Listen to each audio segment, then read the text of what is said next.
নবজাতকদের টিকাকরণ কতটা গুরুত্বপূর্ণ এবং কোন কোন টিকা মানে একদম নবজাতকদের মাস্ট দিতেই হবে? যে হেপাটাইটিস বি টিকাকরণটা জন্মের 24 ঘন্টার মধ্যেই দেওয়া। ধরুন 6 মাস তার বয়স হয়নি, জল খাওয়ার জন্য তাকে জোর করছে যে জলটা খাওয়া, ওর তো গলা শুকিয়ে যাচ্ছে। একটা নবজাতকের জন্য এই জলটা কতটা ক্ষতিকর হতে পারে? প্রথম 6 মাস বাচ্চা খালি বুকের দুধ খাবে, মায়ের বুকের দুধ, তাছাড়া কিচ্ছু খাবে না। বাচ্চাদের পেট খারাপ হলে ওআরএস তো অবশ্যই ডাক্তারবাবুরা লিখেও দেন যে ওআরএস খাওয়াতে হবে, কিন্তু এই ওআরএস এর ভালো দিক আর একটু যদি ক্ষতিকর দিকটা যদি। ওআরএস হচ্ছে একটা, আমি বলি ওআরএস হচ্ছে জীবনদায়ী ওষুধ আর কি। অনেক মা বাবার এই ধারণাটা আছে যে টিকা তো নিলাম কিন্তু নিউমোনিয়া তো হলো। প্রত্যেকটা জীবাণুর এগেনস্টে তো আমরা টিকা দিতে পারছি না। যে বাচ্চা হয়েছে এখনো নবজাতক শিশু, কোনো রকম স্পাইসি ফুড, ফুচকা খাওয়া যাবে না, তার একটা খাবার বেঁধে দেওয়া হয় যে মা আপনার যদি ফুচকা খেতে, আপনি অবশ্যই ফুচকা খাবেন, কিন্তু সেটা যেন হাইজিনিক না, হাইজিনিক হয় যেন আপনার এরকম না হয় যে আপনি ফুচকাটাকে অসুস্থ হয়ে পড়লেন। যারা স্কুলে যাচ্ছে যে সমস্ত বাচ্চারা, যে অনেক সময় কি হয় টেম্পারেচার তাদের খুব হাই থাকে, গা গরম থাকে, অনেক মাই ভাবেন হয়তো জ্বর এসেছে, প্যারাসিটামল বা যা আছে বাচ্চাদের ওষুধ সেগুলো দিয়ে দিলেন। এই জ্বর আর গা গরম থেকে কি করে বোঝা যাবে যে পার্থক্য করা যাবে যে এটা জ্বর নয়? জ্বর হলে বাচ্চার শরীরের টেম্পারেচার বাড়ার জন্য যেমন চুলে গরম লাগে, তার সাথে বাচ্চার একটা জেনারেল উইকনেস হবে।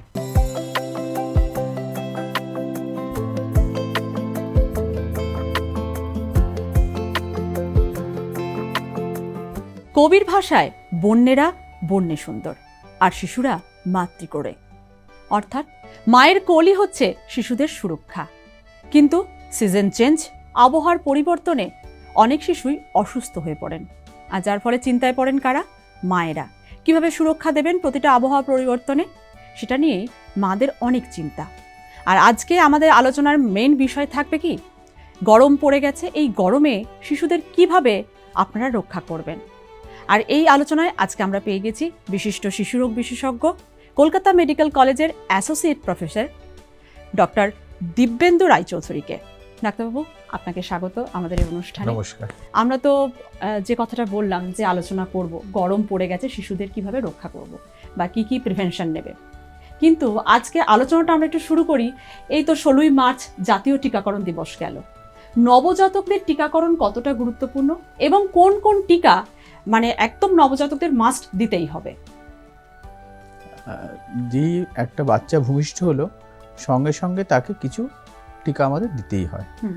যেই টিকাগুলো আমরা শুরু করি সেটা হচ্ছে ওরাল পোলিও ভ্যাকসিনের 0 ডোজ, বিসিজি মানে যেটা টিউবারকুলোসিসের এগেনস্টে বা যক্ষার এগেনস্টে, আর তার সাথে হচ্ছে হেপাটাইটিস বি ফার্স্ট ডোজ। এই 3টে টিকাকরণ আমাদের করতে হয়। তার মধ্যে রিসেন্ট যে আমাদের সরকারের যে প্রোগ্রাম এসছে হেপাটাইটিস বি বা ট্রিপল এলিমিনেশন প্রোগ্রামের মধ্যে বলা আছে যে হেপাটাইটিস বি টিকাকরণটা জন্মের 24 ঘন্টার মধ্যেই দেওয়া। আচ্ছা, সেই জন্য আমরা যেমন আগে যেমন টিকাকরণ নথিবদ্ধ করতাম যে এই তারিখে বাচ্চা জন্ম হলো, এই তারিখে টিকা দিলাম, তার সাথে সাথে আমরা এখন সময়টাও আমি লিপিবদ্ধ করে দিচ্ছি।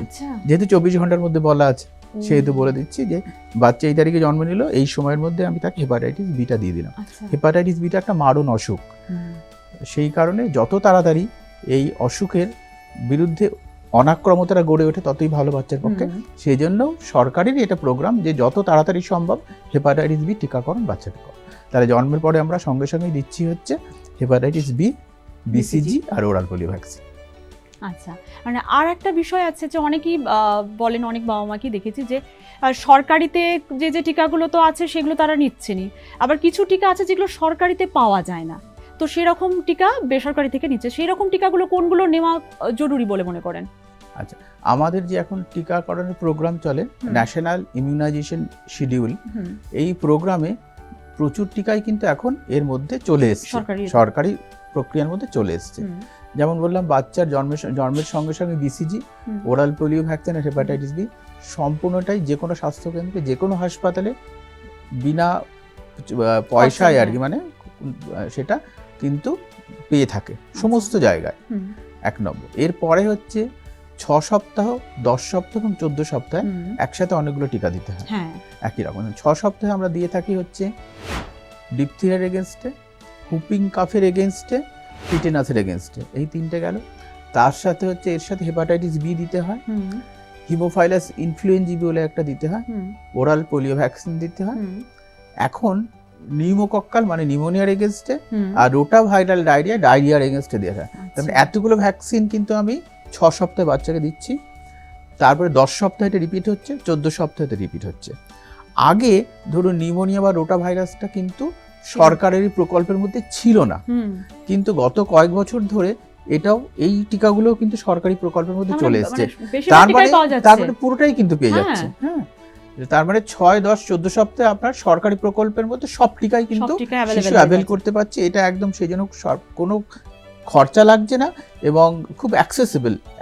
যে কোনো জায়গায় স্বাস্থ্যকেন্দ্র, উপস্বাস্থ্যকেন্দ্র, তারপরে সরকারি হাসপাতাল, সমস্ত জায়গায় কিন্তু এই টিকাকরণ কর্মসূচি অ্যাভেলেবেল আছে, সব জায়গা থেকে নিতে পারবে। টিকাটা নেওয়া কিন্তু খুবই জরুরি, তাই তো আপনি বলছেন? একদম। যেই মারণ অসুখগুলো আছে, যেমন ধরুন এই যক্ষা আমাদের কত বেশি আছে, তারপরে ওরাল পোলিও মানে পোলিও অসুখটা তাতে একদম পঙ্গু করে দেয় বাচ্চাদেরকে। তারপরে ধরুন এই হেপাটাইটিস বি যদি কারো হয়, সেই থেকে পরে তার একটা ক্রনিক লিভার ডিজিজ হয়ে যায়, এমনকি লিভারে ক্যান্সার পর্যন্ত হতে পারে। তাহলে এই টিকাটা নেওয়া থাকলে কতটা আমরা রোগটাকে প্রতিরোধ করতে পারবে? ধরুন সব টিকার কিন্তু কভারেজ সমান নয়। ধরুন আমি টিকা নিলাম মানে কিন্তু 100% যে তার এগেনস্টে আমার ইমিউনিটি গড়ে উঠলো তা কিন্তু নয়। কিন্তু এই বেশিরভাগ টিকাকরণে কিন্তু 90 থেকে 99% পর্যন্ত কিন্তু আমাকে এর এগেনস্টে প্রোটেকশন দেয়।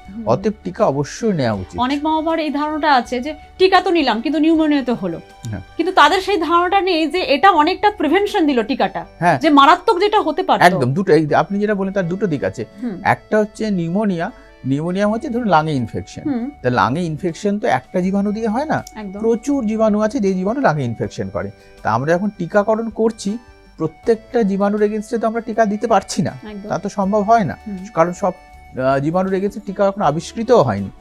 যেই টিকাগুলো আবিষ্কৃত হয়েছে যেসব জিনিস, তার থেকে খালি প্রোটেকশন পাচ্ছে, কিন্তু সেটাও অনেকটা। ধরুন সেই জীবাণুগুলোই কিন্তু অনেকাংশেই দায়ী আর কি নিউমোনিয়া করার জন্য, তার ফলে কিন্তু অনেকটাই প্রোটেকশন পেয়ে গেল। 1 নম্বর। আর 2 নম্বর যেটা আপনি বললেন, অবশ্যই যদি টিকা দেয়া থাকে তাহলে কখনো ওই জীবাণু দ্বারাও যদি আক্রান্ত হয় কখনো কখনো, তাহলে সিভিয়ারিটিটা অতটা বেশি হবে না, বাচ্চা অনেক ভালো থাকবে। অবশ্যই তাই জন্য টিকাকরণ মাস্ট, টিকাকরণ করতেই হবে বাচ্চাকে। আমরা কোনো বাচ্চাকেই টিকাকরণে যেন আওতার মধ্যে না থাকে সেই চেষ্টা করতে হবে। সেই জন্য আমাদের এখন প্রচুর এই নিয়ে অ্যাওয়ারনেস প্রোগ্রাম হয়, সচেতনতা প্রোগ্রাম হয়, মিডিয়াতে হয়, টেলিভিশনে, তারপরে আমাদের বিভিন্ন সোশ্যাল মিডিয়ায়, কাগজে, তারপরে অ্যাওয়ারনেস প্রোগ্রাম আমরা বিভিন্ন জায়গায় করি। এই নিয়ে সমস্ত সচেতনতা বৃদ্ধি হয়েছে। এখন মা বাবারাও অ্যাওয়ার, প্রত্যেকটা মা বাবার টিকা এবং সরকারি সুবিধাগুলো কিন্তু তারা জেনে গেছেন। সরকারি জায়গায় গিয়ে কিন্তু তারা টিকাকরণের সুবিধাগুলো ভালোভাবে নিচ্ছেন। আচ্ছা, আরেকটা টিকাকরণের কথা যখন চলছে, তখন হচ্ছে সিজন চেঞ্জেও কি টিকাকরণ বা টিকা কিছু আছে বাচ্চাদের প্রিভেনশন করার জন্য? ধরুন সিজন চেঞ্জের সাথে অসুখের সম্পর্কটা এরকম, সিজন চেঞ্জের সময় কি হয়, তাপমাত্রার একটা বৈষম্য ঘটে। এই তাপমাত্রার বৈষম্যের জন্য যেটা হয়, কিছু কিছু জীবাণু এই তাপমাত্রার বৈষম্যের কারণে তাদের প্রাদুর্ভাবটা বেশি হয়। সেই তখন যখন তারা বেশি বংশবৃদ্ধি করে বা ধরুন তাদের বেশি করে দেখা যায়, সেই সময় যেটা হয় তার ফলে তাদের জন্য তারা রোগও তৈরি করে বেশি। তা ওই সময়টা বাচ্চাদের অসুখ বেশি হয়। তা আমাদের যদি কিছু কিছু টিকা যেমন আগে থেকে নেওয়া থাকে, যেমন হিমোফাইলাস ইনফ্লুয়েঞ্জা বি, নিউমোনিয়া, এই টিকাগুলো, তারপরে ধরুন কিছু কিছু ক্ষেত্রে টাইফয়েডটা যদি আমার সরকারের আওতাভুক্ত নয়, তা তার ফলে যেটা হয়েছে আগে থেকে একটা ইমিউনিটি থেকে যাচ্ছে, নাম্বার 1। নাম্বার 2 হচ্ছে ইনফ্লুয়েঞ্জাটা কিন্তু আমাদের প্রচুর হয় বাচ্চাদের, এবং কিছু কিছু ক্ষেত্রে ইনফ্লুয়েঞ্জাটা কিন্তু এতখানি মারাত্মক হয় যে বাচ্চার প্রচুর শ্বাসকষ্ট হয়, কিছু কিছু ক্ষেত্রে ভেন্টিলেটারে দিতে হয়, কোনো মৃত্যু হতে পারে কিছু কিছু ক্ষেত্রে। সেই জন্য ইনফ্লুয়েঞ্জা টিকাকরণটাও জরুরি। যদিও ইনফ্লুয়েঞ্জাটা টিকাকরণটা এখনো আমাদের সরকারি আওতাভুক্ত নয়। 6 মাস বয়সের পর আমরা বাচ্চাকে টিকাকরণ করে থাকি, এবং প্রত্যেক বছর একটা করে কিন্তু ইনফ্লুয়েঞ্জা টিকা দিতে হয়। নেওয়াটা জরুরি। এটা বৃষ্টি জাস্ট আসবে সেই সময় টিকাকরণ, বর্ষা শুরুর আগে, কারণ প্রত্যেক বছর এটা নতুন স্ট্রেন বেরোয়।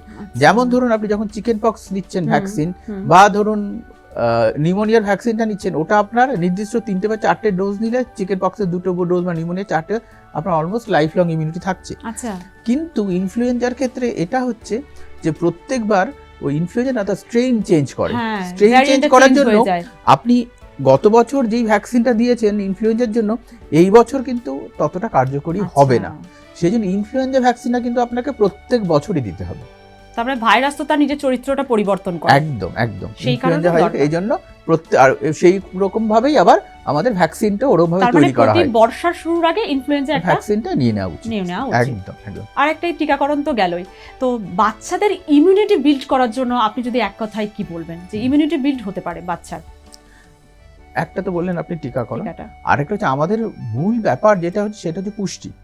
হ্যাঁ, তাহলে আমাদের একটা সুষম ব্যালেন্স ডায়েট খেতে হবে বাচ্চাদের ক্ষেত্রে, যার মধ্যে carbohydrate, protein, fat, minerals, vitamins এগুলি যেন সঠিক মাত্রায় থাকে। সেই জন্য আমাদের একটা ফুড প্ল্যাটার সেরকমভাবে প্ল্যান করতে হবে। তার মধ্যে যেমন কার্বোহাইড্রেটও থাকবে, যেমন ধরুন শাক সবজি, তারপরে চাল, তারপর গম, এই সমস্ত মানে ভাত রুটি এগুলো। তার সাথে তো সবজিগুলো যেমন থাকবে, শাক পাতা, টমেটো, গাজর ইত্যাদিতে ভিটামিনস থাকবে। এর সাথে প্রোটিন থাকবে, যেমন ডিম খুব ভালো একটা অবশ্যই থাকবে, অ্যানিম্যাল প্রোটিন, তারপর মাছ মাংস এগুলো দিতেই হবে বাচ্চাকে। ঠিক আছে, লিপিডের মধ্যে আপনাকে ধরুন একটু ঘি বা মাখন দিতে হবে। এই খাবার, তার সাথে ভিটামিনস অ্যান্ড মিনারেলসের মধ্যে ভিটামিনস মধ্যে ফল দিতে হবে। তো এটা প্রপারলি আপনাকে ব্যালেন্স করে প্রপোর্শনেটলি দিতে হবে, কোনটা কতটা দেবো সেরকমভাবে রোজ প্ল্যাট তৈরি করতে হবে করে। আপনি এক এক দিন এক এক রকম দিন, বাট আপনার খাবারটা যেন এরকম ভাবে কম্পোজিশন করা থাকে যে সবগুলোই আমি এর মধ্যে থাকবে আমার রোজ খাবারের মধ্যে। কার্বোহাইড্রেট, প্রোটিন, ফ্যাট সবকিছু থাকবে, ভিটামিনস, মিনারেলস সমস্ত যেন থাকে, ভিটামিনস যেমন ওই ধরুন ফল সবজি এগুলোর মধ্যে প্রচুর পরিমাণে ভিটামিনস মিনারেলস থাকে, সেগুলোও দিতে হবে। আর তার সাথে হচ্ছে জলটাও কিন্তু প্রচন্ড আমাদের দরকার। এইখানে আমার একটা প্রশ্ন আছে, এই যে বাচ্চাদের জল খাওয়া, তো গরমে তো একটা মানুষের তেষ্টা যেমন থাকে, বাচ্চাদেরও তেষ্টা অবশ্যই থাকে, একটা বাচ্চার মিনিমাম কতটা জল খাওয়া উচিত? দেখুন, এটার একটা নির্দিষ্ট আমাদের পরিমাণ আছে, আমরা একটা হলিডে সেগার ফর্মুলা বলে বলি। সেটা হচ্ছে বাচ্চার প্রথম 10 কেজির জন্য প্রত্যেক কেজির জন্য 100 ml করে জল খাওয়া উচিত। তার মানে একটা বাচ্চার ওজন যদি 10 কেজি হয় তাহলে তাকে মিনিমাম 1 লিটার জল খেতেই হবে। 1 লিটার জল। হ্যাঁ, আর হচ্ছে তারপরে ধরুন 10 থেকে 20 কেজির জন্য প্রত্যেক কিলোগ্রামের জন্য আপনাকে 50 ml করে। তার মানে একটা বাচ্চার 20 কেজি ওজন যদি হয় তার মানে তাকে হচ্ছে 1.5 লিটার মতো জল খেতে হবে। আর তারপরে 20 কেজির পরে প্রত্যেক কেজি ওজনের জন্য আমাদের 20 ml পার কেজি করে জল খেতে হবে।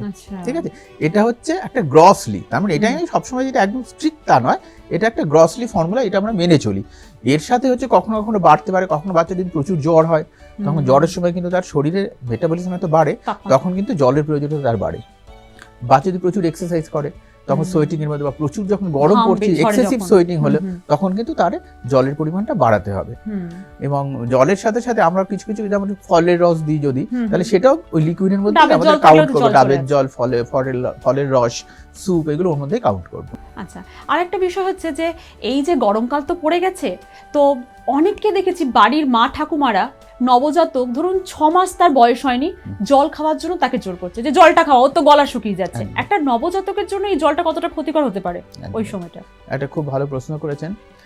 আমরা সবসময় বলে আসছি যে প্রথম 6 মাস বাচ্চা খালি বুকের দুধ খাবে, মায়ের বুকের দুধ, তাছাড়া কিচ্ছু খাবে না। এবং আমরা সবসময় মেনশন করে দিই যে 1 ফোঁটা জল পর্যন্ত বাচ্চা খাবে। তখন প্রথম 6 মাস বুকের দুধ, বুকের দুধ, বুকের দুধ, আমরা এরকম ভাবেই ঠিক স্ট্রেস দিয়ে থাকি, মাকে বারবার বলে দিয়ে থাকি বুকের দুধ ছাড়া কিন্তু আপনি আর কিচ্ছু খাবেন না, খালি বুকের দুধই খাবেন। কেউ যদি জলও বলে জলও আপনি খাওয়াবেন না। আর একটা বিষয় আছে ডাক্তারবাবু, যে অনেক মায়ের এই বুকের দুধের কথা বলছেন যে অনেকের দুধ হয় না, বাচ্চার পেট ভরে না, তখন তাকে বাইরে থেকে দুধটা দিতে হচ্ছে, ফর্মুলা ফিট করাতে হচ্ছে। এবার ফর্মুলা ফিট করানোর সময় সেই সময় কিন্তু জলের সময় ফর্মুলা মিল্কটা গোলা হচ্ছে, তো সেটাতে তো কোনো ক্ষতি হয় না। তাহলে এবার আমি ওই বুকের দুধ হয় না সেই নিয়ে কি 2-1 কথা বলবো? হ্যাঁ, অবশ্যই বলুন। তা বেশিরভাগ ক্ষেত্রে যখন মায়েরা এসে কমপ্লেইন করে, এসে বলেন যে ডাক্তারবাবু আমার বাচ্চার আমার যা দুধ হচ্ছে তাতে কিন্তু পেট ভরছে। হ্যাঁ, এই কথাটা অনেকটা একদম। তারপর ওই জলের মতো, দুধটা তো জলের মতো, পেট ভরছে না, একদম এসে বলবে। আর সবসময় বাচ্চা কাঁদতে থাকছে, এই জন্য আমি সবসময় বাচ্চাকে আমার বুকের দুধ দিয়েই যাচ্ছি। সেজন্য মাও টায়ার্ড হয়ে থাকে, সবসময় কি দেওয়া সম্ভব কারো পক্ষে? তা বেশিরভাগ ক্ষেত্রে যে আমরা তখন মাকে কাউন্সেলিং করে আমরা বোঝানোর চেষ্টা করি যে আপনার বাচ্চা যে কাঁদছে এটা যে আপনি কেন সবসময় ভাবছেন যে খিদে পেট ভরছে না বলে কাঁদছে। বাচ্চা কান্নার আরও অনেকগুলো কারণ আছে না। আপনি যখন বাচ্চাকে ডাইভার্ট করুন, অন্য কোনো অসুবিধা হচ্ছে কিনা দেখুন। আপনার বাচ্চাকে যদি আপনি 2 থেকে 3 ঘন্টা পর পর আপনার বুকের দুধটা দেন এবং বাচ্চা যদি মিনিট 20-25 খায় দুধ, সারাদিনে বাচ্চা যদি 6 বারের বেশি ইউরিন করে এবং হচ্ছে বাচ্চার ওজন যদি বাড়তে থাকে, তাহলে আপনাকে বুঝতে হবে যে আপনার দুধই বাচ্চার জন্য যথেষ্ট। এবং আমাদের প্রকৃতি এমনভাবেই তৈরি করেছে যে মাকে ঠিক ওরমভাবেই দুধ তৈরি করানো হয় যে একটা বাচ্চার জন্য যথেষ্ট পরিমাণে।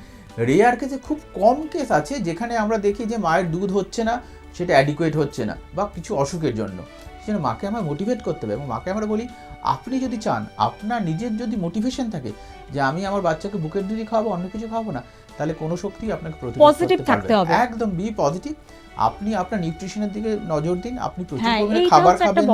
আমি তো এরকম ভাবে মাকে বলি যে আপনার বাড়িতে অন্যান্যরা যে পরিমাণ খাবার খায়, আপনি সবসময় এরকম ক্যালকুলেট করবেন আপনি তার 1.5 গুণ খাবার, দুজনের খাবার খেতে হবে, হ্যাঁ মিনিমাম 1.5 গুণ খাবার খাবেন, তাহলে ব্যাপারটাকে ঠিকঠাক হবে।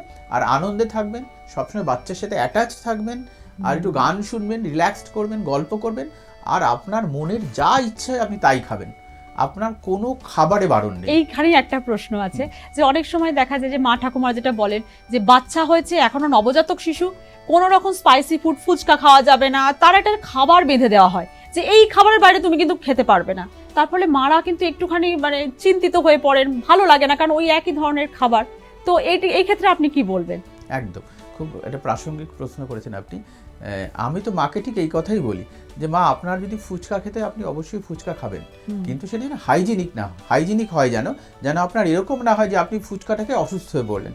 তাহলে ফুচকা খেয়ে যদি অসুস্থ হয়ে পড়েন, যদি হাইজিনিক না হয়, তাহলে আপনার তো অসুস্থতা হলে বাচ্চাকে আপনি টেক কেয়ার করতে পারবেন না। তা ফুচকা অ্যাজ সাচ খেতে আপনার কিন্তু কোনো অসুবিধা নেই, আপনি অবশ্যই খেতে পারবেন, সমস্ত খাবার খেতে পারবেন, কিন্তু সেটা যেন হাইজিনিক হয়, সেইটা খেয়ে যেন আপনার নিজের কোনো অসুখ না হয়। এরকম নয় যে আপনি এমন কিছু খাবার খেলেন, আপনার একটু অ্যাসিডিটি হলো, সেই জন্য বাচ্চার অ্যাসিডিটি হলো, এটা কিন্তু বলেই সব মানুষে বলে। তা আমরা বলি সেরকম কিন্তু একদমই ব্যাপার নেই। আপনার অ্যাসিডিটির সাথে আপনার বাচ্চার অ্যাসিডিটির কিন্তু কোনো সম্পর্ক নেই।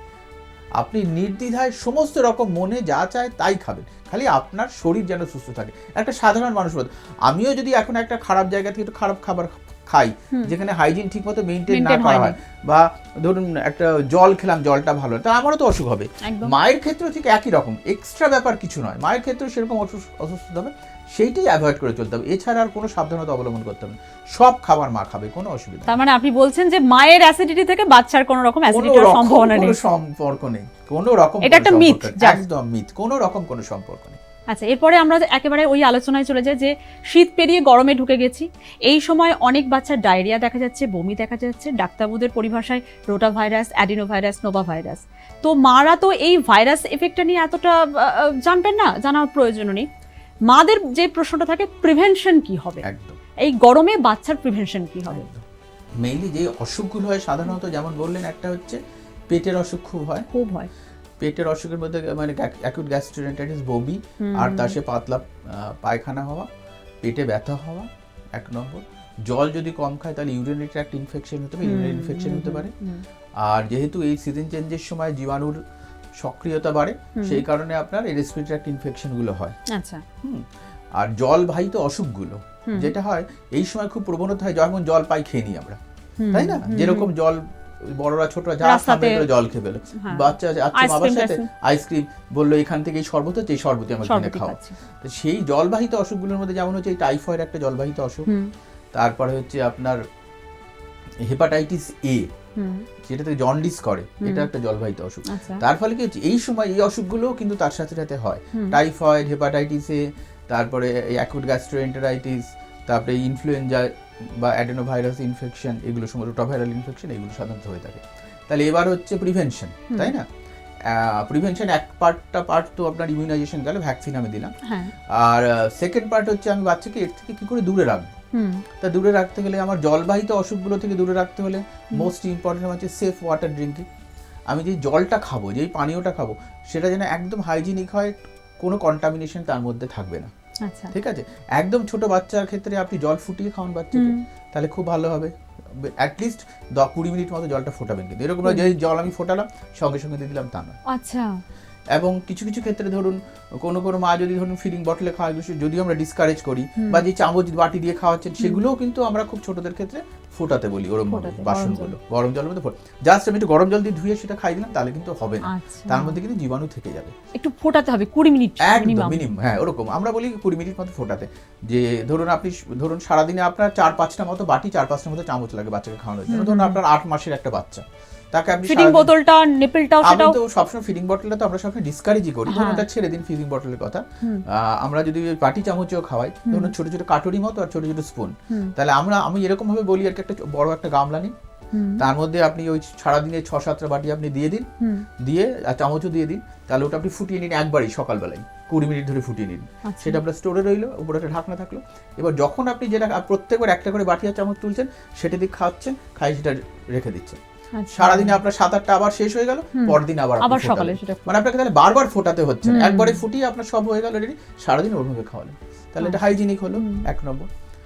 আর জলটা বললাম ফুটিয়ে খাওয়াতে হবে। আর হাত ধোয়া ইজ ভেরি ইম্পর্টেন্ট। যিনি খাবারটা তৈরি করছেন, যিনি খাবারটা খাওয়াচ্ছেন, তাকে তো হাত ধুতেই হবে।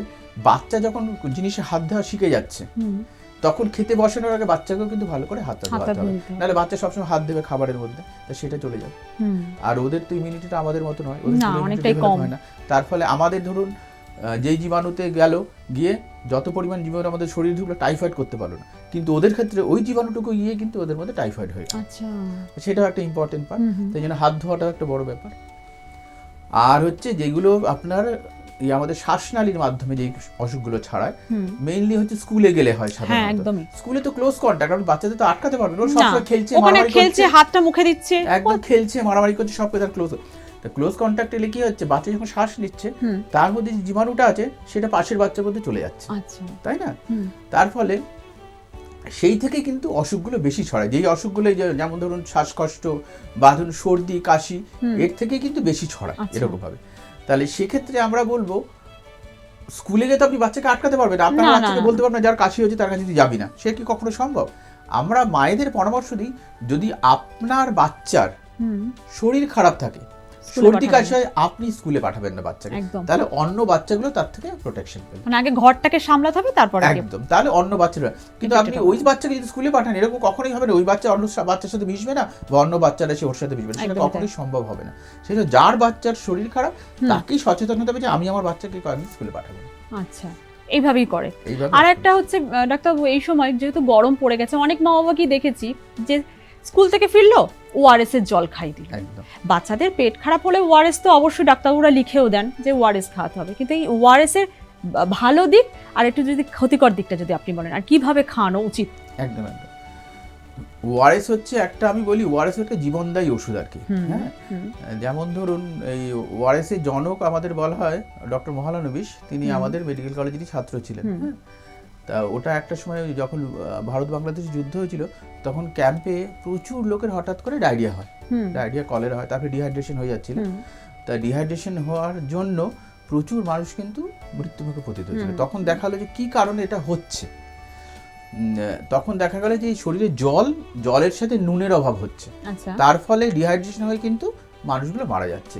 সেই সময় কনসেপ্ট হলো জলের মধ্যে নুন চিনির জল দেওয়া, নুন চিনি মিশিয়ে দেওয়া, সেইখান থেকে ওআরএস এর কিন্তু কনসেপ্টটা আসে। সেক্ষেত্রে ওআরএস এর জনক কিন্তু আমাদের এখানকারই মানুষ, কেমন?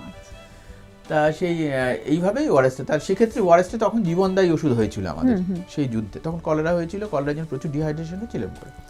এইবার হচ্ছে আমাদের বাচ্চাদের ক্ষেত্রেও আগে কিন্তু প্রচুর বাচ্চা ডায়রিয়ার কারণে মারা যেত আমাদের এই অসুখটার জন্য। এমন সিভিয়ার ডায়রিয়া হতো, তার ফলে কি হতো, শরীরে জলের অভাব হতো, হওয়ার ফলে প্রচুর বাচ্চা এমনকি মারাও গেছে, মর্টালিটি অনেক হাই ছিল। ওআরএসটা আসার পর এবং আমরা প্রত্যেকে সচেতন হওয়ার পর, এখন মা বাবারা সচেতন হয়ে কিন্তু ওআরএস খাই দেন, তা সচেতন হওয়ার পর এই মৃত্যুটা কিন্তু অনেকটাই কমেছে। কিন্তু তা বলে এই নয় যে ওআরএসটা আমি যথেষ্টভাবে যখন তখন নিজের মতো করে ইউজ করবো, তাই না? ওআরএস যদি ওআরএসটার কম্পোজিশন যদি ঠিক না হয়, তাহলে সেক্ষেত্রে কিন্তু আপনার কিডনির উপর তার একটা লোড পড়বে। ঠিক আছে, যেমন একটা বইয়েতে দেওয়া আছে WHO ওআরএস, মানে ওই ওআরএস আমাদের খাওয়াতে হবে। বাজারে অন্যান্য রকম লিকুইড যে রেডিমেড ওআরএস গুলো পাওয়া যায়, সেগুলো বেশিরভাগ ক্ষেত্রে কিন্তু WHO এর ফর্মুলার সাথে কিন্তু ম্যাচ করে না, তবে সেগুলো কিন্তু শরীরের ভালোর থেকে ক্ষতি করে বেশি। ওটা কিডনির উপর কিন্তু লোড দেয়। ঠিক আছে, সেই কারণে আমরা সবসময় বলি আপনারা যে WHO এর ফর্মুলার যে ওরাল রিহাইড্রেশন সল্ট, সেটাই কিনবেন, সেটাই খাবেন। প্রপারলি বলা আছে 1 লিটার জলের মধ্যে ওই পুরোটা গুলে দিতে হবে, গুলে দিয়ে যেমন ডাক্তারের পরামর্শ অনুযায়ী খাওয়াতে হবে। আমরা বলি আর কি, ওই প্রত্যেকবার পটি করলে ওই বাচ্চার যেমন ওজন তার 10 ml/kg মতো করে আপনি বাচ্চাকে ওআরএস খাওয়াবেন, যতবার পটি করবেন ততবার ওআরএস খাওয়াবেন, দ্যাট ইজ ভেরি ইম্পর্টেন্ট। ধরুন আমার বাচ্চাটা সারাদিনে 4 বার পটি করলো, তাকে ওই যেই প্রত্যেকবার পটির পর আপনি ওআরএস খাওয়াচ্ছেন, এমন নয় আপনি বাচ্চাকে সারাদিন ধরে ওআরএস খাইয়ে যাচ্ছেন, সেটাও কিন্তু ভালো নয়। তাহলে সেক্ষেত্রে কী হবে বলুন তো, বাচ্চার ওই ইলেকট্রোলাইটসগুলি বাচ্চার অ্যাবডোমিনাল ডিস্টেনশন হয়, সেটা আরও খারাপ হয়। ঠিক আছে, এর মানে অতিরিক্ত ওআরএস খাওয়ানো আবার ভালো নয়, মানে যতটুকু প্রয়োজন। একটা দিনে ধরুন 2 প্যাকেট, ওরকম না, ব্যাপারটা ওরকম না। কারো যদি খুব কম হয় তাহলে তার কেন 2 প্যাকেট খাওয়াবেন? এটা ডিপেন্ড করছে বাচ্চা কতবার পটি করছে, কতটা ফ্লুইড লস হয়েছে। ডায়রিয়ার ম্যানেজমেন্টের মূল ব্যাপারটাই হচ্ছে আপনার যে ফ্লুইডটা লস হচ্ছে সেই ফ্লুইডটা আমি ওরালি রিপ্লেস করব। তো সেটার অ্যামাউন্টটা আমি এরকম সাধারণত ধরি যে প্রত্যেকবার পটির জন্য পার কেজিতে 10 ml করে আমাকে ওকে ফ্লুইড দিতে হবে। ধরুন একটা বাচ্চার ওজন ধরুন 12 কেজি, তাহলে একবার পটির জন্য আমরা ভাববো একবার পটি করলে 120 ml আমি ওকে ওআরএস খাওয়াবো। বোঝা গেল? ঠিক একবার পটি করলে 120 ml। হ্যাঁ, আবার ধরুন ওর সারাদিন আর পটি করলে আবার ওআরএস খাওয়ার দরকার নেই, এমনি জল খেলো। আবার যখন বিকেলবেলা ধরুন আরেকবার পটি করলো, তখন ওই পটিটার জন্য ওকে আমি আবার 120 ml ওআরএস খাওয়াবো। 12 কেজি ওজন, 12 কেজি যদি ওজন হয়, মানে 10 ml পার কেজি, মানে রাফলি আর কি, তার মধ্যে একটু কম বেশি তো হতেই পারে, ব্যাপারটা খালি এরকম করে। আর ওআরএস খাওয়াতে গেলে প্র্যাকটিক্যাল প্রবলেম হচ্ছে যেটা বাচ্চা যদি খুব বমি করে দেয়, আপনি যদি 120 ml এমনি করে সঙ্গে খাওয়াতে হবে না। ওটা আপনি কি করবেন, 120 ml ধরলেন, ধরে ওই ধরুন অল্প অল্প করে 20 ml মতো খাওয়ালেন, 20-25 ml খাওয়ালেন, 30 ml খাওয়ালেন, আবার একটু ঘোরালেন, ঘুরিয়ে এনে আবার একটু মুড়ি খাওয়ালেন, তারপরে আবার 30-40 ml খাওয়ালেন। এরকম করে খাওয়ালে তাহলে ওআরএসটা বাচ্চা খাবে, নাহলে কিন্তু খাবে না। আচ্ছা, গরমে ডাবের জল হতে পারে, দইটা কতটা উপকারী, টক দই, এটা কখন কিভাবে কি খাওয়ানো উচিত? ধরুন ডাবের জল হচ্ছে একদম স্টেরাইল ওয়াটার, কোনো কন্টামিনেশন থাকে না, তাই না? ওটা আনটাচ, মানে অন্য কিছু ওই ডাবের জলটাকে স্পর্শই করে না, সেক্ষেত্রে একদম স্টেরাইল ওয়াটার বাচ্চার পক্ষে খুবই স্বাস্থ্য। তার মধ্যে পটাশিয়াম থাকে, ডাবের জলের মধ্যে পটাশিয়ামটা যেটা থাকে সেটা বাচ্চার স্বাস্থ্যের জন্য ভালো। তারপরে রোজ খাওয়ানো যেতে পারে ডাবের জল? রোজ খাওয়ালে বাচ্চার যদি এমনি অন্য কোনো অসুবিধা না থাকে, বেশিরভাগ বাচ্চার ক্ষেত্রেই খাওয়ানো যায়। কোনো বাচ্চা, 1-2 বাচ্চার ক্ষেত্রে খেলে একটু ব্লটিং হতে পারে, কখনো একটু অ্যাবডোমিনাল ক্র্যাম্প হতে পারে, সেটা ডিপেন্ড করছে কোন সময় খাওয়াচ্ছে তার উপর ডিপেন্ড করে। কোন সময় তাহলে খাওয়ানো যায়? এমন খালি পেটে খাওয়ানো একদমই উচিত না, কিছু খাওয়ানোর পর ধরুন একটু বেলার দিকে খাওয়ালে সবচেয়ে ভালো হয়। তাই এইগুলো হলে তখন আপনি ইন্ডিভিজুয়ালি আপনি নিজেকে ঠিক করতে হবে বাচ্চাকে খাওয়াবে খাওয়া না। বেশিরভাগ ক্ষেত্রে বাচ্চাকে ডাবের জল খাওয়ালে কোনো অসুবিধা হয় না, নির্দ্বিধা খাওয়ানো যেতে পারে। এখন বাচ্চা ডায়রিয়া হয় সেই সময় আপনি রিপ্লেসমেন্ট হিসেবে খাওয়াতে পারেন। আর টক দই? টক দই তো খুবই ভালো। টক দইয়ের মধ্যে যে ল্যাক্টোব্যাসিলাই আছে, তা আমাদের ল্যাক্টোব্যাসিলাই আমাদের শরীরের জন্য, পেটের জন্য একটা উপকারী জীবাণু পেটের মধ্যে থাকে। তা যখন ডায়রিয়া ইত্যাদি হয় সেই সময় এই জীবাণুগুলো না অনেকটাই ধ্বংস হয়ে যায়। তাই সেই সময় প্রোবায়োটিক খাই, তাহলে দইকে আমরা বলি ন্যাচারাল প্রোবায়োটিক আর কি। তাহলে যখন আমরা দইয়ের মাধ্যমে ওই জীবাণুগুলো আমরা খাচ্ছি, সেটা আমাদের পক্ষে খুবই, মানে রেগুলার যদি টক দই দেওয়া হয় তাহলে সেটা খারাপ নয়। বাচ্চা সেটা নিতে পারে, অন্য কোনো অসুবিধা না, তাহলে কোনো অসুবিধা নেই, দিতেই পারে। ডাক্তারবাবু, গরম তো চলে এসেছে, তো এই গরমে কোন কোন সবজিগুলো বাচ্চাদের জন্য, কোন কোন ফলগুলো বাচ্চাদের জন্য উপকারী? গরমকালে যেটা বলছিলাম যে বেশিরভাগ মায়েরা এসে আমাদের কাছে কমপ্লেইন করে যে ডাক্তারবাবু বাচ্চা একদম খাচ্ছে না, লাস্ট 2-3 ধরে বাচ্চা আমার কিচ্ছু খায়নি, এরকম বলে। তা আমরা বলি হচ্ছে এই সময় প্রথম কথা হচ্ছে বেশি করে জল খান, যেই খাবারের মধ্যে জল বেশি আছে সেগুলো খাওয়ান, সেগুলো আমি বলছি পরপর। আর হচ্ছে বাচ্চাকে যদি এমনি না খায়, বাচ্চাকে শরবত করে দিন, ঠিক আছে, ফলের রস দিন, একটু স্টু করে দিন, একটু স্যুপ করে দিন, এগুলো হলে বাচ্চা খাবে। অনেক সময় ভাত সলিড খাবার খেতে চায় না, এই গেল। এছাড়া যে সমস্ত ফলের মধ্যে প্রচুর পরিমাণে জল আছে সেইগুলো খাওয়ান, যেমন ধরুন তরমুজ, যেমন ধরুন হচ্ছে সবেদা, যেমন ধরুন হচ্ছে আপনার জামরুল, এই খাবারগুলো বাচ্চাকে ওই সময় বেশি করে দিন, তাহলে শরীরের মধ্যে অনেকটা জল যাবে, তাহলে বাচ্চার শরীরের মধ্যে ওয়াটার ব্যালেন্সটা ঠিকমতো মেইনটেইন হবে। আর এছাড়া তো সবজিগুলো আমরা বলি ওই গ্রিন সবুজ সবজিগুলো অবশ্যই খাওয়াবেন, সেটা শরীরের পক্ষে সব দিক থেকেই ভালো। যেমন ঝিঙে প্রচুর পরিমাণে জল, লাউয়ে আছে, একদম সেগুলো খাওয়ান, ঠিক আছে, এগুলোই আমরা বলে থাকি। আর অনেকেই বলে যে তরমুজটা খেলে ডাক্তারবাবু অ্যাসিডিটির পরিমাণ, বাচ্চাদের নাকি অ্যাসিডিটি হয়, তরমুজটা থেকে কোনো অ্যাসিডিটি হয়? না, সেরকম তো কোনো ব্যাপার নয়। অ্যাসিডিটি হচ্ছে একটা আপেক্ষিক ব্যাপার, খালি খাবারের জন্য তো অ্যাসিডিটি হয় না, বিভিন্ন কারণে অ্যাসিডিটি হতে পারে। হ্যাঁ, তা সেই কারণে হচ্ছে যে কোনো খাবার খেলেই আমাদের কিন্তু অ্যাসিড সিক্রেশন হবেই, তাই না? এখন কারো যদি হাইপার অ্যাসিডিটি হয় সেটা তার অসুখের জন্য হচ্ছে, এমন নয় যে তরমুজের জন্য হচ্ছে। রেয়ার ক্ষেত্রে হয়তো খালি তরমুজ খেলে তার একটু অ্যাসিডিটি বেশি হচ্ছে, এবং সেটা হচ্ছে একবারের জন্যই হচ্ছে, প্রতিবারের জন্যই তা হবে এমন কিছু মানে না, নির্দিষ্ট পরিমাণ দিতে হবে। একদম এটা কিন্তু ভুল ধারণা, এরকম ভাবে কখনো না। এবং একবার খেয়ে বাচ্চার একটু খারাপ লাগলো মানে পরের বার ক্ষেত্রেও যে একই রকম হবে তা কিন্তু নয়। ধরুন এইবার হলে খেলো, মার মনে হলো যে আমার বাচ্চাকে তরমুজ খাওয়ালাম সেই জন্য বাচ্চার এটা হলো, কিন্তু নেক্সট টাইম খেলে হয়তো কিছুই হবে না, এরকম হতে পারে। এই নয় যে তার মানে আপনি বাচ্চাকে তরমুজ খাওয়ানো বন্ধ করে দিলেন, এটা কিন্তু ঠিক না। আচ্ছা, গরমে একটা সময় হয় কি যে পাতলা পায়খানা যেটা বলছিলাম যে হয় এই সময়, ডিসেন্টারি মানে আমেশাও এই সময় হয়। তো ধরুন একটা বাচ্চা পায়খানা করছে, এটা মানে কবার হলে স্বাভাবিক বলে মনে করব আমরা যে এক্ষুনি ডাক্তারের কাছে যাওয়া দরকার নেই? দেখুন, এটা আমরা বলি পাতলা পায়খানা তাকেই বলি যেই পায়খানাটা যেই মানে ওই ওরকম ভাবে বললে যেই পাত্রের মধ্যে পড়বে সেই পাত্রের শেপটা নেবে, তবে সেটাকে লিকুইড বলি আর কি, বোঝা গেল? আচ্ছা, আর তা না হলে সেটা কিন্তু লিকুইড নয়। আর 3 বারের বেশি হলে আমরা বলি ডায়রিয়া হচ্ছে, 3 বারের বেশি হলে, এবং ওর কনসিস্টেন্সিটা ওরকম হতে হবে, ঠিক আছে, তবেই আমরা তাকে বলি ডায়রিয়া হচ্ছে। এবং ডায়রিয়া হলেই যে সঙ্গে সঙ্গে বিরাট কিছু বাচ্চা অসুবিধার মধ্যে পড়ে গেল তা কিন্তু নয়, আমাকে কতগুলো জিনিস খেয়াল রাখতে হবে। নাম্বার 1 হচ্ছে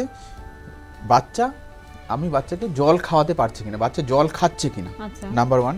বাচ্চা ঝিমিয়ে থাকছে কিনা, বাচ্চার ঠোঁটটা শুকিয়ে গেছে কিনা, বাচ্চার মুখের ভেতরে মিউকাস মেমব্রেনটা শুকিয়ে গেল কিনা, বাচ্চা যখন কাঁদছে তখন তার থেকে আর চোখের জল বেরোচ্ছে কিনা, ঠিক আছে, এই সমস্তগুলো আমাকে খেয়াল রাখতে হবে। তার সাথে বাচ্চা ইউরিন কখন করেছে, ইউরিনটা যদি অনেকক্ষণ গ্যাপে বাচ্চা না করে থাকে তাহলে ডিহাইড্রেশন হচ্ছে। জেনারেল অ্যাপিয়ারেন্স যদি দেখে যে বাচ্চা ঝিমিয়ে থাকছে, সেটাও কিন্তু একটা আপনার খারাপ লক্ষণ। This are the red flag sign. এইগুলো হলে তখন আপনাকে কিন্তু সঙ্গে সঙ্গে ডাক্তারবাবুর কাছে নিয়ে যেতে হবে। অনেক ক্ষেত্রে কিন্তু ইন্ট্রাভেনাস ফ্লুইড দিতে হতে পারে। ওআরএস তো বাচ্চা যদি খেতে না পারে, ধরুন এত বমি করছে বা বাচ্চার পটি করতে করতে এতখানি ঝিমিয়ে গেছে সে জল খাওয়ার মতো পরিস্থিতি নেই, সে জলও খেতে পারছে না, আপনি জল দিচ্ছেন সে জল ফেলে দিচ্ছে, জল খেতে পারে, তখন তো আপনার কোনো উপায় নেই, তখন তাকে ভর্তি করে আপনাকে ইন্ট্রাভেনাস ফ্লুইড তাকে দিতেই হবে। সেক্ষেত্রে ভর্তি করে তাহলে তো আপনাকে খেয়াল রাখতে হবে বাচ্চা ঝিমিয়ে গেল কিনা, যে খেতে না পারার মতো অবস্থায় গেল, ইউরিন অনেকক্ষণ ধরে করছে না, বাচ্চা কাঁদছে অথচ চোখে জল বেরোচ্ছে না, ঠিক আছে, জিভটা একদম শুকিয়ে গেছে, এইসব হয়, হাত পা একদম ঠান্ডা হয়ে গেছে, সেই ক্ষেত্রে কিন্তু সঙ্গে সঙ্গে আপনার ডাক্তারের কাছে নিয়ে যেতে হবে, হাসপাতালে নিয়ে যেতে হবে, দরকার হলে কিন্তু ভর্তি করে ইন্ট্রাভেনাস ফ্লুইড দিতে হবে। আচ্ছা, আর এই সময় ডাক্তারবাবু এই যে বাড়িতে যে ডাক্তারের কাছে নিয়ে যাওয়ার প্রয়োজন নেই, ওই একবার দুবার হয়েছে পায়খানা বা আমেশা, তার সঙ্গে একটু রক্ত আসছে, তো খাওয়ারটা তাদের কি হবে গরমে মূলত? এটার তো একটা চিকিৎসা তো দরকার। যদি পটির সাথে রক্ত বেরোয় তাহলে সেক্ষেত্রে কিছু ক্ষেত্রে অ্যান্টিবায়োটিক দিতে হয়। আমরা বেশিরভাগ ক্ষেত্রে ডায়রিয়ার চিকিৎসা বলি অ্যান্টিবায়োটিকের দরকার হয় না, একদমই অ্যান্টিবায়োটিকের দরকার না। বেশিরভাগ ক্ষেত্রে ওআরএস তার সাথে একটু যদি আমরা জিঙ্ক দিই, কখনো কখনো প্রোবায়োটিক দরকার হয়, সেই নিয়ে অনেক রকম কন্ট্রোভার্সি আছে। এই করেই কিন্তু বাচ্চা আপনার সুস্থ হয়ে যায়। কিন্তু যদি এর সাথে ডায়রিয়ার সাথে বাচ্চা যদি জ্বর থাকে ম্যাসিভ, বা পটির সাথে যদি রক্ত বেরোয়, তখন সেক্ষেত্রে কিন্তু আমাদের অ্যান্টিবায়োটিকের প্রয়োগ করতে হতে পারে। আর বাড়িতে খাবার দাবারটা তখন কি হবে? খাবার দাবারটা ধরুন এমনিতেই তো বাচ্চা সেই সময় খেতে যায় না, আমরা সবসময় বলি রাইস বেসড ডায়েট, ভাত জাতীয় খাবারটাই বেশি দিতে, সহজ পাচ্য, ঠিক আছে, সেই খাবারগুলো। হ্যাঁ, কিন্তু খাবার বন্ধ করা যাবে না, আমরা সবসময় সেটা স্ট্রেস দিই। খাবার বন্ধ করলে কিন্তু বরঞ্চ আরো ক্ষতিকারক। খাবার দিলে কিন্তু সেটা ডায়রিয়াকে আপনার কন্ট্রোল করতে সাহায্য করে, এবং খাবারটা হবে রাইস বেসড ডায়েট, যেমন ভাত দিলেন, চিড়ে সিদ্ধ দিলেন, মুড়ি দিলেন, ঠিক আছে, আর সবজির মধ্যে যেই সবজির মধ্যে বেশি ফাইবারস আছে সেগুলো দেওয়া যাবে না, তাহলে আপনার ডায়রিয়াটা বেশি বাড়বে। কেমন? সেই জন্য আলু কাঁচকলা পেঁপে দিন, ভালো, কাঁচকলার ক্ষেত্রে অনেক সময় ভালো ডায়রিয়ার ক্ষেত্রে, এইগুলো দিন, আর এই খাবারগুলি সাধারণত দেবেন। আর এই সময় দেখা যায় ডাক্তারবাবু যারা স্কুলে যাচ্ছে যে সমস্ত বাচ্চারা, যে অনেক সময় কি হয় টেম্পারেচার তাদের খুব হাই থাকে, গা গরম থাকে, অনেক মাই ভাবেন হয়তো জ্বর এসেছে, প্যারাসিটামল বা যা আছে বাচ্চাদের ওষুধ সেগুলো দিয়ে দিলেন। এই জ্বর আর গা গরম থেকে কি করে বোঝা যাবে, যে পার্থক্য করা যাবে যে এটা জ্বর নয়? একদম খুব ভালো প্রশ্ন করেছেন। দেখুন, এখন তো এই গরমের মধ্যে প্রচুর টেম্পারেচার, তার পরিবেশের সাথে সাথে শরীরও একটু গরম থাকে, প্লাস বাচ্চাদের মেটাবলিজম রেটটা না বেশি থাকে, তার ফলে প্রচুর মায়েরা এসে বলে দেখুন ডাক্তার আবার বাচ্চার মাথা সবসময় গরম, তাই না? প্রচুর মায়ের এসে কমপ্লেন, দেখুন বাচ্চার মাথা কিন্তু সবসময় গরম। তা মাথা বাচ্চার গরম, এটা কিন্তু স্বাভাবিক ব্যাপার। আর হচ্ছে জ্বর এলে কি হবে, জ্বর হলে বাচ্চার শরীরের টেম্পারেচার বাড়ার জন্য যেমন ছুলে গরম লাগে, তার সাথে বাচ্চার একটা জেনারেল উইকনেস হবে, তাই না? বাচ্চা একটু ঝিমিয়ে থাকবে। একটা সুস্থ মানুষের মতো যদি বাচ্চার জ্বর আসে, একটা সুস্থ বাচ্চার মতো সে বিহেভ করবে না, সে একটু শুয়ে থাকতে চাইবে, সে কিছু খেতে চাইবে না, সে একটু ঘ্যান ঘ্যান করবে। তাহলে টেম্পারেচার বাড়ার সাথে সাথে যদি এই লক্ষণগুলো থাকে তখনই আমরা বুঝবো বাচ্চা জ্বর এসছে। সেক্ষেত্রেই আমরা কিন্তু বাচ্চাকে জ্বরের ওষুধ দেবো। আর তা না হলে আপনি যদি খালি টেম্পারেচারটা বেড়ে থাকে আপনি একটু গাটা মুছিয়ে দিন। আচ্ছা, এবং গরমের হ্যাঁ ঘরের টেম্পারেচারে জল দিয়ে দিন, ঠান্ডাও করতে হবে ঘরে। যদি বাচ্চার ভালো লাগে যে একটু গরম করে দিলে ভালো হয় তাও আপনি দিতে পারেন। আর সবসময় আমরা বলি যে সন্ধ্যাবেলা, এই গরমের দিনে সন্ধ্যাবেলা আপনার বাচ্চাকে যখন খেলে এলো তো একটু বাচ্চা জিরিয়ে নেওয়ার পর একটু ভালো করে গাটা মুছিয়ে দিলেন, বা এমনি বাচ্চা আপনার ঘরেই আছে হয়তো প্রচন্ড বলছে মা গরম লাগছে, তখন একটু গাটা একটু ভালো করে মুছিয়ে দিলেন, তাতে কোনো অসুবিধা নেই, বাচ্চা ভালো থাকবে, ঘামাচিও কম হবে সেই কারণে বাচ্চা। তার মানে 2-3 বার স্পঞ্জ করা যায়, খুব একদম ভালোভাবে করে, নির্দ্বিধায় করা যায়, গরমে করা যায় একদম। আবার অনেকেই আমি দেখেছি অনেক ক্ষেত্রে যে বাচ্চার গা ঠান্ডা আছে, এই গরমের ক্ষেত্রে বলছি, কিন্তু পেটটাও অত্যন্ত গরম। এটা কিন্তু নরমাল, ঠিক আছে, হ্যাঁ এই পেটটা এমনি গরম থাকে, এক নম্বর ঢাকা থাকে, প্লাস হচ্ছে ইন্টারনাল অর্গান, তো এই জন্য পেটটা অনেক সময় গরম থাকে, এটা কিন্তু কোনো অসুখ নয়। আর একটা আছে, এখন তো জ্বরের ধরনটা অনেকটা পরিবর্তন হয়ে গেছে। আগে যেমন জ্বর এলে আমরা চাপা দিয়ে একদম কম্বলের তলায় চলে যেতাম, এখন তো সেটা হয় না। এখন ডাক্তারবাবুরাই বলেন যে আপনারা যেমন বলেন পাতলা জামা পরে থাকবে। তো জ্বর এলে এই যে মানে এসিতে থাকা বা ফ্যান চালানো কতটা সঠিক? হ্যাঁ দেখুন, অনেক মায়েরা বলে ডাক্তারবাবু বাচ্চা জ্বর এলো, আমার কাছে কালকেই একজন এসেছিলেন, তার বললো ডাক্তারবাবু 107 জ্বর উঠে গেছিল, 107। আমি এত বললে হ্যাঁ ডাক্তারবাবু এরকমই হলো, তার পরের বার যখন হলো 106, তারপরে এখন 102-3 এরকম থাকছে। তো যাই হোক, তা আমরা বলি যখনই মা কমপ্লেন করে, মায়েরা তো এখন তো সবসময় ফোন করে আর কি, একটুতেই ফোন করে জ্বর কমছে না, জ্বর কমছে না, সে মিড নাইটেও ফোন করে যে আমি খাওয়ালাম ওষুধ জ্বর কমছে না। তো আমরা সবসময় এরকম বলি যে আপনি ভালো করে গাটা মুছিয়ে দিন, তারপরে দরকার একটা গামছা ভালো করে ভিজিয়ে গায়ে পেঁচিয়ে দিন। আচ্ছা, গায়ে পেঁচিয়ে দিয়ে আপনি ফ্যানের তলে শুয়ে দিন। আচ্ছা, তাহলে তার ফলে কি হবে, ওই লিন তাপ মানে শরীর থেকে তাপটা নিয়ে উঠে যাবে, তাতে কিন্তু বাচ্চার জ্বরটা কমবে। এমনকি এসিতে শুয়ে দিলেও ভালো। তাই একদম, মানে এখন জ্বর হলে পাতলা জামা, এসি, ফ্যান চালানো এগুলো চলবে? একদম একদম, স্নান করিয়ে দেবেন, দরকার স্নান করিয়ে দেবেন একদম। এগুলো hydrotherapy is very very important এবং খুব কাজে দেয়। এরকম নয় যে আপনি জ্বর হলে সঙ্গে সঙ্গে কম্বল চাপা দিলেন বাচ্চা, এরকম কিন্তু না, ব্যাপারটা এখন এরকম। অনেকেই বলতে শুনেছি যে এই ঠান্ডা জল, আমরা জানি যে জ্বর এলে ঠান্ডা জল দিয়ে স্নান করানো হয়, অনেকেই এবার বলতে শুনছি যে গরম জলে নাকি স্নান করালে তাপমাত্রা তাড়াতাড়ি কমে যায়, এটা কি ঠিক কোনোভাবে? না, ব্যাপারটা অনেকটাই ঠিক। আমরা এখন যেটা বলি বাচ্চা যাতে কমফোর্টেবল, সেইটা বাচ্চার এখন জ্বর হয়েছে, আমার ওই হাইড্রোথেরাপি মানে জল দিয়ে বাচ্চার আমি করাবো, জ্বরটা কমাবো, তাপমাত্রাটা কমাবো। তা বাচ্চাকে যদি আমি একটু ঠান্ডা জল দিয়ে দিই বেশি, তাহলে কি বাচ্চা কাঁপবে এবং বাচ্চা সেটা নিতে চাইবে না, তাই না? সেই জন্য আমরা চেষ্টা করি যে ঘরের টেম্পারেচার জল, সেই জলটা দিয়েই বাচ্চাকে মুছিয়ে দিতে বা স্নান করে দিতে, তাতে কিন্তু ভালোই কাজ হবে, তাতে যে কাজ কম হবে তা কিন্তু নয়। এই জন্য আমরা সবসময় টেপিড স্পঞ্জিং, এখন ওই যে কোল্ড স্পঞ্জিং কনসেপ্টটা একদম পুরো উঠেই গেছে। এখন আমরা বলি ঘরের টেম্পারেচারে জল দিয়ে কিন্তু বাচ্চাকে আপনি গা মুছিয়ে দিন, মাথা ধুয়ে দিন। ঘরের টেম্পারেচার সবসময় তাদের কাছে ঠান্ডা লাগছে, সে কাঁদছে, সেক্ষেত্রে আপনি একটু গরম করে দিতে পারেন, কিচ্ছু অসুবিধা নেই, সামান্য একটু গরম করে দিতে পারেন, যার বাচ্চার কমফোর্ট ইজ মোস্ট ইম্পর্টেন্ট। তাহলে আপনি একটা মানে এক কথায় যদি বলি যে এই গরমে বাচ্চার সুরক্ষা নিতে গেলে মাদের কোন দিকটা বেশি নজর রাখার দরকার? গরমে এক নম্বর হচ্ছে যেই বাচ্চা স্কুলে যাচ্ছে ধরুন বা ঘরে থাকতে, একদম হালকা পোশাক পরাবে, একদম হালকা কালারের পোশাক পরাবে, সুতির জামা পরাবে, ঢিলে ঢালা পোশাক পরাবে, কমফোর্ট থাকবে বাচ্চা। এক নম্বর, ঘরের টেম্পারেচারটা মেনটেন করতে হবে, আপনার ফ্যান ভালো থাকতে হবে, আর ঘরে এসি থাকলে বাচ্চার পক্ষে খুবই ভালো। অনেক মায়েরা এসে বলে ডাক্তারবাবু এসি চালাবো, বাচ্চার কোনো ক্ষতি হবে না? তো আমরা সবসময় বলি আমার যেমন গরম লাগছে বাচ্চারও গরম লাগবে, আমার যেমন এসি চালালে ভালো লাগবে বাচ্চারও এসি চালালে লাগবে, তো অবশ্যই এসি চালাবেন, বাচ্চার পক্ষে সেটা ভালো হবে। এই গেল 2 নম্বর। 3 নম্বর হচ্ছে এবার হচ্ছে খাবার দাবারের ক্ষেত্রে। খাবার দাবার আমি অনেকটাই বলে দিয়েছি, জলীয় খাবার খাওয়াবেন, এমন ফল খাওয়াবেন যার মধ্যে প্রচুর জল আছে, শরবত করে দিন, ইত্যাদি ইত্যাদি। আর সহজপাচ্য খাবার দেবেন। আর বাইরের এই সমস্ত আমরা এখন মল কালচারে যে খাবারগুলো সেগুলো আমরা অ্যাভয়েড করতে বলি, সেটা খালি এই সময়ের জন্য সব সময় বলি। আর এখন আমরা 2 রকম বলি, বাচ্চাদের 2 রকম ভাবে ভাগ করি, একটা হচ্ছে ম্যালনারিশড আর একটা হচ্ছে মলনারিশড। আচ্ছা, হ্যাঁ, মলের বাচ্চাগুলো হচ্ছে ওই সমস্ত খাবার খায়, খেয়ে তারপরে তাদের ওয়েট বেড়ে যায়, ওবেসিটি হয়, অন্যান্য অসুখ নিয়ে আসে আর কি। আমরা সবসময় মাদের ডিসকারেজ করি। আর ম্যালনারিশ তো আবার আরেকটা পার্ট, কিন্তু আমাদের কথার ভালো যে দিকটা সেটা হচ্ছে যে ম্যালনারিশ বাচ্চা কিন্তু এখন অনেক কমে গেছে, তাই না? নিউট্রিশনটা বাচ্চারা ভালোভাবে পায় সবাই মোটামুটি, সেই জন্য সেই সংখ্যাটা তবুও এখনো অনেক আছে, কিন্তু আগের থেকে অনেকটাই কমে গেছে। যেমন ডায়রিয়ার প্রাদুর্ভাব এখন আগের থেকে অনেক কমে গেছে, নিউমোনিয়ার প্রাদুর্ভাব আগের থেকে অনেক কমে গেছে, সচেতন হয়ে গেছে। প্রত্যেকে যেমন হলে ওআরএস খেয়ে নিচ্ছে, ভালো করে হাত ধুচ্ছে, তারপরে হচ্ছে টিকাগুলো নিচ্ছে, টিকাগুলোতে অনেকটা সাহায্য করছে, আর্লি হাসপাতাল বা ডাক্তারখানায় যাচ্ছে, সেগুলো কিন্তু একটা বিরাট পরিবর্তন এসছে। আর একটা এখানে কথা প্রসঙ্গে একটা প্রশ্ন করছি, যেটা হচ্ছে যে বাচ্চাকে দেখলে নাদুস নুদুস গোলগাল, বাহ বাচ্চাটা তো খুব সুন্দর, তার মানে সুস্থ। আর কোনো বাচ্চা যদি রোগা হয়, এ নিশ্চয়ই পুষ্টি নেই এর শরীরে, এ অসুস্থ, এটা এই ক্ষেত্রে আপনি কি বলবেন? একদম, এটা খুব ভালো বলে মায়েরা এসে বলে, ওই বাচ্চাটা বেশি মোটা, আমার বাচ্চাটা রোগা, ওই বাচ্চাটা বেশি লম্বা, আমার বাচ্চাটা বেটে, ইত্যাদি ইত্যাদি। ব্যাপারটা হচ্ছে এটা দেখতে হবে, দুটো পার্ট দেখতে হবে। একটা হচ্ছে বয়স অনুযায়ী আমার বাচ্চার ওজন ঠিক আছে কিনা, হাইট ঠিক আছে কিনা, 1 নম্বর। আর আমার বাচ্চা সুস্থ থাকছে কিনা, আচ্ছা, অ্যাক্টিভ থাকছে কিনা, এই দুটো পার্ট। কোনো কোনো বাচ্চার ক্ষেত্রে দেখা যায় যে খুব কম, মানে অনেক ছোটবেলা থেকে অনেক মোটা, আবার কোনো কোনো বাচ্চা অনেক বয়স পর্যন্ত রোগা থাকে। সেটা বেশিরভাগ ক্ষেত্রে হচ্ছে ফ্যামিলিয়াল, মানে যখন হিস্ট্রি নিই তাহলে দেখবো যে ওই বাচ্চার বাবা বা মা ছোটবেলায় অতই রোগা ছিল, তারপরে একটা বয়সের পর গিয়ে সে ওয়েট গেইন করেছে। তো বাচ্চাও কিন্তু ওই ট্রেন্ডেই বেশিরভাগ ক্ষেত্রেই চলবে, গিয়ে একটা বয়সের পর গিয়ে দেখবে বাচ্চা আবার ওয়েট গেইন করবে। এটা কিন্তু প্রচুর বেশি ক্ষেত্রে দেখা যায়।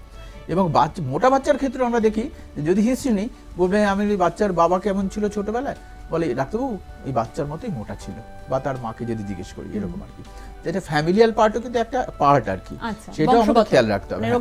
কিন্তু আমাদের হাতে যেটা আছে, যদি বাচ্চা একটু রোগা থাকে, আমার হাতে যেটা আছে সেটা নিউট্রিশন পার্টটা।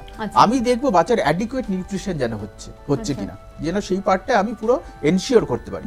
খাবারটা আমি সুষম দেবো, যাতে যথেষ্ট ক্যালোরি আছে, যথেষ্ট প্রোটিন আছে, সেইটা আমাকে এনশিওর করতে হবে। আমার পার্ট এইটুকু। তারপর যদি কনস্টিটিউশনাল ডিলে বা ফ্যামিলিয়াল ডিলে থাকে, সেটা তো আমার হাতে নেই, সেটা একটা সময় পরে ঠিক হবে এরকম হবে। আর কোনো অসুখ আছে কিনা, যদি কোনো অসুখ থাকে সেটা আমাকে ডায়াগনোসিস করতে হবে, তার ট্রিটমেন্ট দিতে হবে। এইটা হচ্ছে আমার কাজ, এটা খেয়াল রাখতে হবে। মানে ধরুন যদি কোনো বাচ্চার ওয়েট এবং হাইট যেটা বলছেন, যেটা থাকা দরকার তার থেকে একটু সামান্য কম, কিন্তু বাচ্চা অ্যাক্টিভ, তো সেক্ষেত্রে তার খাবারের দিকটাকে আমাদের নজর দিতে হবে, সেটাই বলছেন। আর একটু সামান্য কম মানে কি, ধরুন এটা তো এরকম না যে ওই সময় ওই একটা রেঞ্জ থাকে, সেই রেঞ্জের মধ্যে যদি পরে বাচ্চা তাহলে ঠিক আছে। ধরুন একটা 7 বছরের বাচ্চা, আমরা সাধারণত বলি 8 বছরের বাচ্চা ধরুন 24 কেজি ওয়েট হওয়ার কথা, একটা 8 বছরের বাচ্চা।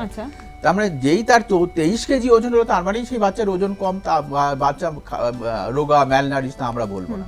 সেখানে একটা রেঞ্জ আছে, সেটা একটা চার্ট আছে, আমাদের চার্টের মধ্যে ফেলে দেখতে হবে সে ম্যালনারিশনের মধ্যে পড়লে কিনা, বা which type of malnutrition, grade 1, grade 2, grade 3 আমরা দেখে নিচ্ছি, ঠিক আছে। দেখে সেই ক্ষেত্রে তখন যদি নিউট্রিশনাল সাপ্লিমেন্ট দিতে হবে। কিন্তু বেশিরভাগ ক্ষেত্রে আমাদের সাধারণত এরকম হয় না। আমরা যদি ঠিকমতো খাবারের কম্পোজিশনটা, যেমন বললাম প্রথমে, ঠিক রাখি আর অ্যাডিকুয়েটলি দিই, তাহলে কিন্তু এগুলো কিছু হয় না। এগুলো মানে বাচ্চার পাতে সবসময় প্রোটিন, কার্বোহাইড্রেট, ফ্যাট, এই তিনটে আপনি বলছেন একদম যেন থাকে, মিনারেল, সুষম আহার দিতে হবে। তাহলে দুধ, ডিম ইজ ভেরি ইম্পর্টেন্ট, দুধ আর ডিম খুব ভালো খাবার, এগুলো দিতে হবে। অ্যানিমাল প্রোটিন দিতে হবে, একটু মাছ মাংস দিতে হবে, আর ভেজিটেবলসও দিতে হবে। মাংসটা যদি বাচ্চাকে কিভাবে দেওয়া একটা মার পক্ষে, যে অনেক বাচ্চা আছে কি মাংস খেতে ভালোবাসে, তাকে প্রতিদিনই প্রায় মাংস দিয়ে দিচ্ছে, আবার কেউ কেউ মাংস খেতে পছন্দ করে না, তাকে মাংস দেওয়াই হচ্ছে না, তো সেক্ষেত্রে সেটা তো ফুড ফ্যাট থাকে, সেটা তো কিছু আপনার করার নেই, সেটা তাতে কোনো অসুবিধা হয় না। প্রচুর মা এসে আমাকে বলে, ডাক্তারবাবু ও চিকেন খেতে ভালো, রোজ চিকেন ওর চাই, তা খাচ্ছে, কিছু তো তার অসুবিধা নেই, তাহলে দিতেও কোনো অসুবিধা নেই, খাবে, কোনো বাচ্চা যেটা পছন্দ করবে একদম অবশ্যই দিন। একদম বাচ্চার ওইটাই প্রাইম আমার কাছে, যে বাচ্চা কি পছন্দ করছে সেটা আমাকে বুঝে সেটা দিতে হবে, নাহলে বাচ্চা তো খাবে না। একদমই তাই, বাচ্চার খাওয়াটার দিকে একটু নজর দিতে হবে। একদম, সেটা আমার হাতে আছে, আমি করতে পারি। আমার হাতে আছে হচ্ছে বাচ্চার এই নিউট্রিশনটা, আর হচ্ছে প্রিভেনশনের জন্য টিকাকরণগুলো, এগুলো আমার। আর কোনো অসুস্থতা আছে কিনা সেটা ডিটেক্ট করে তার চিকিৎসা করা, এই তিনটে পার্ট আমাকে এনশিওর করতে হবে।